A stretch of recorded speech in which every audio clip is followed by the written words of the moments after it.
Liebe Brüder und Schwestern in Christus, wir leben in einer Umgebung, in der es viele Einladungen gibt.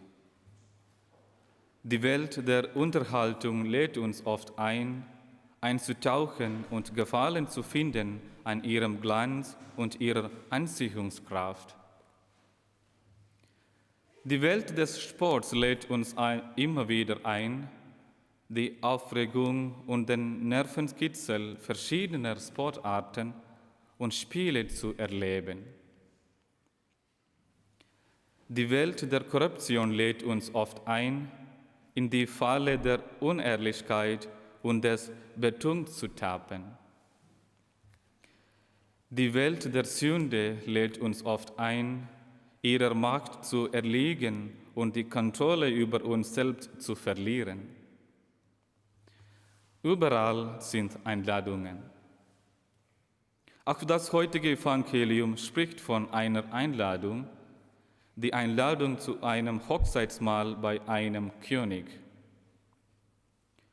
Heute wollen wir uns dem Thema dieses Evangeliums annähern, indem wir eine Einladung betrachten, die wir selbst in unserem Leben ständig erhalten. Und wir wollen schauen, wie wir auf diese Einladung des Herrn antworten.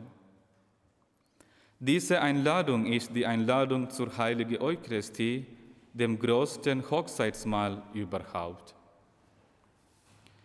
Wenn wir den Abschnitt des heutigen Evangeliums lesen, können wir einige Aspekte herausstellen. Es gibt eine Einladung voller Erwartungen und Hoffnungen. Es gibt eine Ablehnung voller Entschuldigungen und Ausreden. Es gibt eine weitere Einladung, die all jene betrifft, die beim ersten Mal nicht angesprochen waren. Es gibt eine Verdammung einer Person, die nicht die selbstverständlichen Anforderungen erfüllt. In unserer Betrachtung der Einladung zur Heiligen Eucharistie wollen wir die ersten beiden Aspekte anschauen. Und wir wollen die Gefühle und Emotionen des Königs betrachten, der einlädt, jedoch abgelehnt wird. Zuerst spricht der König eine große Einladung zum Fest aus. Die Heilige Eucharistie ist das größte Fest, das es auf dieser Welt gibt. Jede heilige Messe ist ein großer Moment, denn Himmel und Erde vereinigen sich in einem göttlichen Austausch. Als Jesus seine Jünger versammelt hat, um das letzte Abendmahl mit ihnen zu feiern, sagte er: Tut dies zu meinem Gedächtnis. Dies war eine große Einladung des Herrn an jeden Einzelnen von uns, Anteil an ihm selbst zu erhalten, schon hier auf der Erde.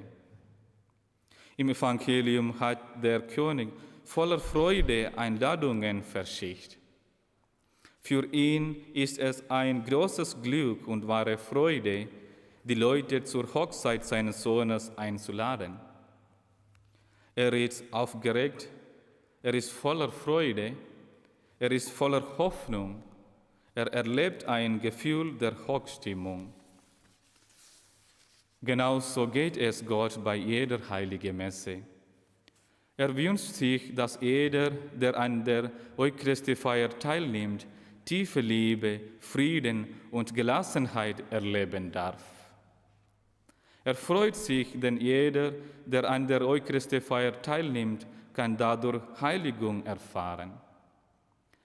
Er ist voller Hoffnung, da jeder, der die heilige Messe mitfeiert, dadurch eine tiefere Vereinigung mit Gott erfahren kann.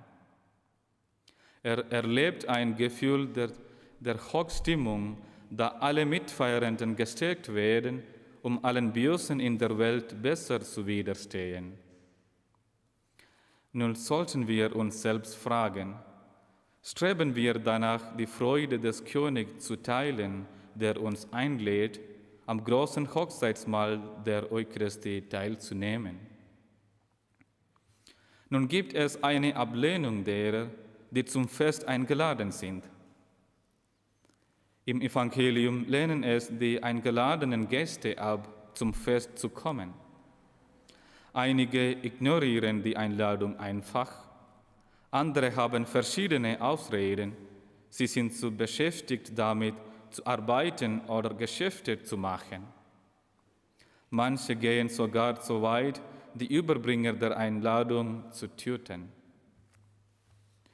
Gott wird oft abgelehnt, wenn er uns zur heiligen Messe einlädt. Dies macht Gott sehr traurig. Es zerzieht ihm das Herz. Es schmerzt ihn sehr. Er bricht in Tränen aus. Er ist traurig, wenn viele ihn ignorieren und dem Wunder der heiligen Eucharistie die kalte Schulter zeigen. Es zerreißt ihm das Herz, wenn viele sehr beschäftigt sind mit allerlei Arbeiten und keine Zeit finden und kein Bedürfnis verspüren, das Brot des Lebens zu empfangen. Es schmerzt ihn, wenn viele sehr beschäftigt sind mit weltlichen Dingen und den Schatz der Liebe verachten. Er bricht in Tränen aus, weil viele die natürliche Sehnsucht nach dem Ewigen und das Verlangen nach der Eucharistie in sich töten. Nun müssen wir uns fragen, ignoriere ich die wertvolle Einladung des Herrn, aktiv die heilige Messe mitzufeiern? Bin ich zu sehr beschäftigt mit anderen Dingen und lehne seine Einladung ab? Die Welt lädt uns zu vielem ein, zu Vergnügen, Sport, Korruption, Sünde etc. Vieles davon ist vergänglich. Vieles davon führt zu Zerstörung und Tod. Gott hingegen lädt uns ein zum größten Hochzeitsfest auf dieser Erde, das erhabenste Ereignis im Universum, die heilige Messe. Wenn wir zu dieser Einladung Ja sagen, erhalten wir viele Segnungen und Gnaden, Heiligung und das ewige Leben. Die Einladung, am großen Hochzeitsfest der Eucharistiefeier teilzunehmen, ergeht an jeden von uns persönlich. Werden wir diese ignorieren? Werden wir mit anderen Dingen zu beschäftigt sein? Diese Antwort muss jeder selbst geben. Amen.